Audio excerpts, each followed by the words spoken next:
तो योगायोग समजावा.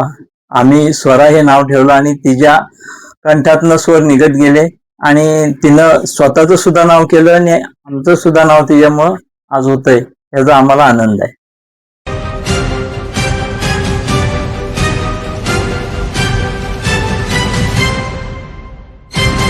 नमस्कार, मराठी समाचार मध्ये स्वागत. मी दीपक शिंदे. आज आपण आलो आहोत चिपळूण मधील खेरडी या ठिकाणी, जिने 10वीच्या बोर्डांमध्ये उत्तुंग मार्क्स मिळवून म्हणजे 98.20% असे मार्क्स मिळवून तिने एक भरारी घेतली आणि त्या भरारीमध्ये तिने आई वडील, कुटुंब आणि खेरडी गाव तसेच शाळेचे नाव देखील उंचावले अशी ही स्वरा अभिजित यादव. स्वरा, काय सांगशील, तुझी ही सुरुवात शाळेच्या अभ्यासाची कशी होती? नमस्कार, मी स्वरा अभिजित यादव. मी मेरी माता स्कूलची विद्यार्थिनी आहे आणि माझी सुरुवात खरंच खूप चांगली झाली. 10वीत सुरुवातीपासूनच मी फोकस ठेवला होता आणि त्याचबरोबर गाण्याचं पण शिक्षण चालू होतं. गाण्याच्या 3 परीक्षा झाल्या होत्या आणि 10वीचा जास्त काही परिणाम गाण्यावर झाला नाही, पण नोव्हेंबर पर्यंत गाणं चालू होतं आणि नंतर थोडासा ब्रेक घ्यावा लागला गाण्यासाठी, कारण अभ्यासक्रम पण तेवढाच थोडा पुढे टफ होतो. सो मग 10वीचा जो फोकस करायचा असतो त्यासाठी मी 3 महिने ब्रेक घेतला होता गाण्यापासून. स्वरा, तू ज्यावेळेस मेरी माता या स्कूलमध्ये गेलीस, ऍडमिशन घेतलंस, त्यानंतर त्या स्कूलचा शाळेचा अनुभव आतापर्यंत तुला कसा होता आणि 10वी उत्तीर्ण झाल्यानंतर तू त्या शाळेसाठी विद्यार्थ्यांसाठी काय सांगशील? नाही, मेरी माता स्कूलमध्ये लहानपणापासूनच मला सपोर्टिव्ह टीचर्स भेटल्या. प्रत्येक वेळी मला स्टेजवर जाण्यासाठी त्यांनी आग्रह केला, त्यामुळेच माझी स्टेज डेअरिंग पण वाढली. दरवेळी माझं कौतुक केलं ज्यामध्ये मी यश मिळवलं. गाण्यासाठी तर खूपच सगळे मला प्रोत्साहित करत असतात आणि लहानपणापासून मी LKG पासून मेरी मातामध्ये आहे, सो तेव्हापासून त्यांनी मला सपोर्ट केलाय आणि चांगली आहे शाळा, खूप चांगली. तू येणाऱ्या आत्ताच्या भावी विद्यार्थी आहेत, मेरी मातामध्ये असतील किंवा अन्य चिपळूण तालुक्यातील असतील, अन्य कुठे असतील विद्यार्थी, यांच्यासाठी तू काय सांगशील?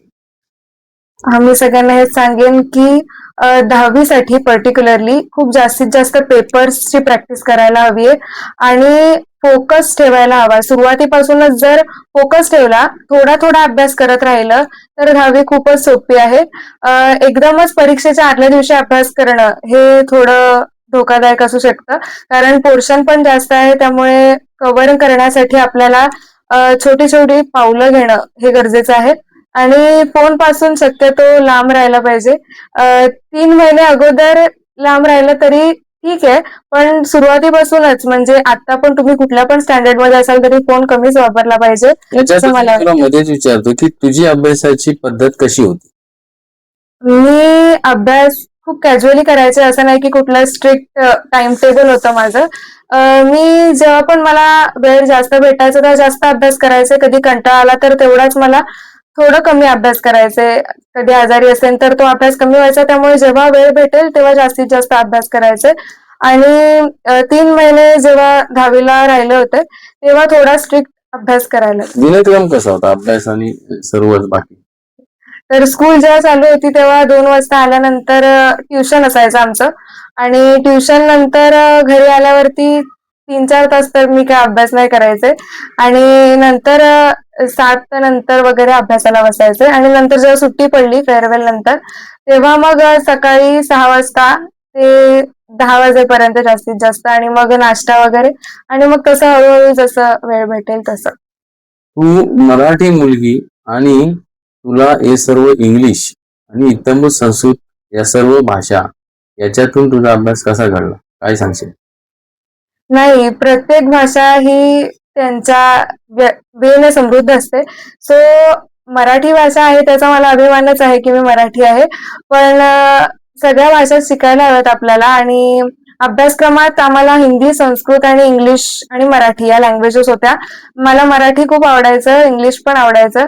आमच्या सरांनी पर्टिक्युलरली इंग्लिशच्या सरांनी आम्हाला क्लास टीचर होत्या, सो त्यांनी मला जास्त मोटिवेट केलंय 10वीच्या अभ्यासासाठी आणि लँग्वेजेस या खरंच खूप महत्वाच्या आहेत. स्कोअरिंग नाही आहेत त्या खरं तर, पण लँग्वेजेस जर चांगल्या असतील तर त्याच्यात जर जास्त चांगले पडले तर आपल्या पर्सेंटेजवर खरंच खूप परिणाम होतोय लँग्वेजेसचा. आणि लँग्वेजेसचा अभ्यास सुरुवातीपासूनच खूप फोकस्ड केला पाहिजे असं मला वाटतं. बोर्डाच्या परीक्षेला पहिल्या दिवशी गेलीस तेव्हाची धगधग कशी होती आणि त्याबद्दल काय सांगशील?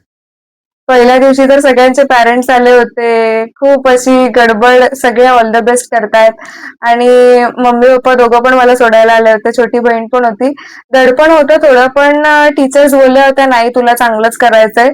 सो तो पण एक आत्मविश्वास होता माझ्यात, की मला चांगलं करायचंय पेपरमध्ये आणि पहिला मराठीचा पेपर होता.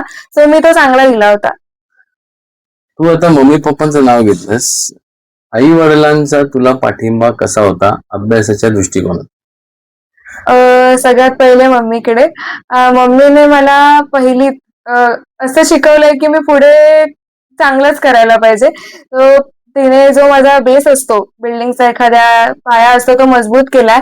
सो तिचं खूप असं आभार मानते मी आणि त्यानंतर तिने 8वी पर्यंत माझा अभ्यास घेतला आणि मी 9वीत ट्युशन जॉइन केले सेपरेट आणि त्याचबरोबर तिने पण माझा अभ्यास घेतला. सो तिचं एक म्हणजे मला घरची कामं नाही सांगितली तिने 10वी मध्ये. सो एक स्पेशल क्रेडिट तिला जातं आणि बाकी पप्पांचं खूप योगदान आहे माझ्या या यशामध्ये. कारण नोव्हेंबर पर्यंत रत्नागिरीला अपडाऊन करत होते तेव्हा पप्पाच होते मला नेहमी ने-आण करायला आणि त्यांचं जे जॉबचं सांभाळून त्यांनी मला ने-आण केलं त्याबद्दल खरंच मी खूप भाग्यवान आहे. असे पप्पा भेटलेत मला. प्रत्येक गोष्टीमध्ये मला मोटिवेट करणं, मला साथ देणं, गाणं असू दे किंवा दुसरं कुठलंही ड्रॉइंग असू देत, सगळ्या हॉबीजमध्ये मला पप्पा नेहमीच तू पुढे जा यासाठी प्रोत्साहन देतात. सो थँक्यू पप्पांना. हॉबीज आता बोललीस, हॉबीजच्या आणखीन तुझ्या कोणत्या कोणत्या हॉबीज काय सांगशील? मला ड्रॉइंग आवडतं, मेहंदी काढायला आवडते, रांगोळी पण काढते मी. मला स्केचिंग आवडतं. माझं हँडरायटिंग चांगलं आहे आणि गाणं तर आहेच आणि मला हार्मोनियम वाजवायला आवडतं. ओके. आता तू विद्यार्थ्यांना मोबाईलच्या बाबतीत सांगितलं, येणाऱ्या तरुण म्हणजे छोटे जे विद्यार्थी आहेत सर्व त्यांना, पण तू आणखीन एक कुठच्या पद्धतीत तुम्ही अभ्यास करा असं काय सांगशील? आता आपल्याकडे खूप इंटरनेटवर खूप सारे रिसर्चेस झालेले आहेत आणि आपण खरंच खूप चांगला वापर पण करू शकतोय मोबाईलचा. कुठलंही काही घडलं तरी आपल्या जवळ जर टीचर नसतील तर आपण मोबाईलला एक टीचर म्हणून त्याचा उपयोग करू शकतोय. पण त्याचे काही दुरुपयोग पण आहेत. सोशल मीडिया आहे, इंस्टाग्राम आहे, फेसबुक आहे, तसे जे काही ऍप्स आहेत त्यावर आपल्याला वाटतं, खरं तर मला पण आधी वाटायचं खूप चांगले ऍप्स आहेत म्हणून, पण ते नंतर आपल्याला जाणवायला लागतं जेव्हा आपण बंद करतो तेव्हा 10 दिवसापर्यंत आपल्याला असं वाटतं की का नाहीये माझ्याकडे ते ऍप. पण नंतर जेव्हा आपल्याला स्वतःला रिअलाइज होतं की त्याच्यामुळे आपला खूप टाइम वेस्ट होतोय. टाइम सगळ्यात महत्वाचा आहे. सो टाइम वेस्ट नाही झाला पाहिजे असं मला वाटतंय. आता बाकीच्या विद्यार्थ्यांनी हा संदेश घ्यायचा आहे की नाही ते त्यांच्यावर आहे. पण खरंच फोनचा वापर जर तुम्ही केलात तर खूप चांगला आहे फोन. पण काही वेळा आपल्याला आपल्यावरती पण ताबा ठेवला पाहिजे की आपण त्याचा किती उपयोग करतोय. बरं, आता तू 10वी नंतर पुढे तुझ्या शिक्षणाची वाटचाल कशी असेल काय सांगशील? मी जॉईंट एंट्रन्स एक्झाम जेई देते CS इंजिनिअरिंगसाठी आणि मला IIT मध्ये जायचंय. मी ज्ञानदीप खेडला आता ऍडमिशन घेतलंय. सो तिकडे माझा ब्रिज कोर्स कम्प्लीट झाला आता. पुढचं तुझ्या शिक्षण. आता या गुणांकावर तुझे सगळीकडे सर्वच स्तरावरती तुझं कौतुक होत आहे, तुझा गोड वर्षाव होतोय. तर हे सत्कार होत आहेत, तुला मायेच्या शाली पांघरल्या जात आहेत खांद्यावरती. काय सांगशील ह्या सगळ्या आनंदाचा एक शेवट काय सांगशील? 10वी म्हणजे इकडे इकडे खूप असं काहीतरी आहे, पण मला कधी कधी असं वाटतं की 10वी काहीच नाहीये जेव्हा मी 11वीचा सिलेबस बघितलाय. पण खूप चांगलं वाटतंय की एवढे नातेवाईक आपले आहेत, आपल्या पाठीशी त्यांचे आशीर्वाद आहेत आणि त्यांच्या आशीर्वादाशिवाय हे शक्य झालं नसतं. सो त्यांना पण एक थँक्यू की ते मला त्यांच्या बिझी शेड्यूल मधून वेळ काढून मला ते सत्कार करण्यासाठी माझे काय म्हणतात मला प्रोत्साहित करण्यासाठी पुढील वाटचालीसाठी शुभेच्छा देण्यासाठी येत आहेत. त्याबद्दल त्यांचे पण खूप आभार आहे. अभिजित कमलाकर यादव, आपण स्वराचे पप्पा. नमस्कार. काय सांगाल स्वराचा हा जो 10वीचा उच्चांक स्वराने गाठलेला आहे, चिपळूणमध्ये तिने नाव कमवलेलं आहे आणि सर्व स्तरावर कौतुक होत आहे. तुम्ही तिच्या अभ्यास आणि एकंदरीत तिच्या याच्यावरती काय बोलतो? खरोखर स्वराने म्हणजे खूप चांगल्या प्रकारे अभ्यास केला आणि तिने हे यश संपादन केलंय.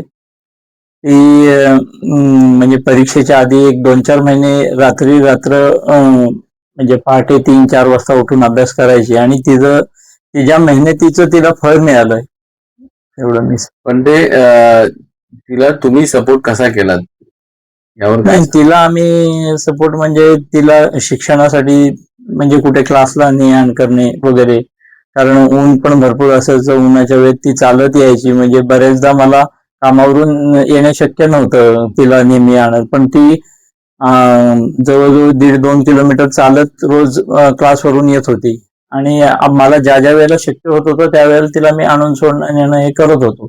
आता स्वराच्या बाबतीत सांगायचं म्हणलं तर तिने हा एक अभ्यास चांगला उच्चांक गाठलाय.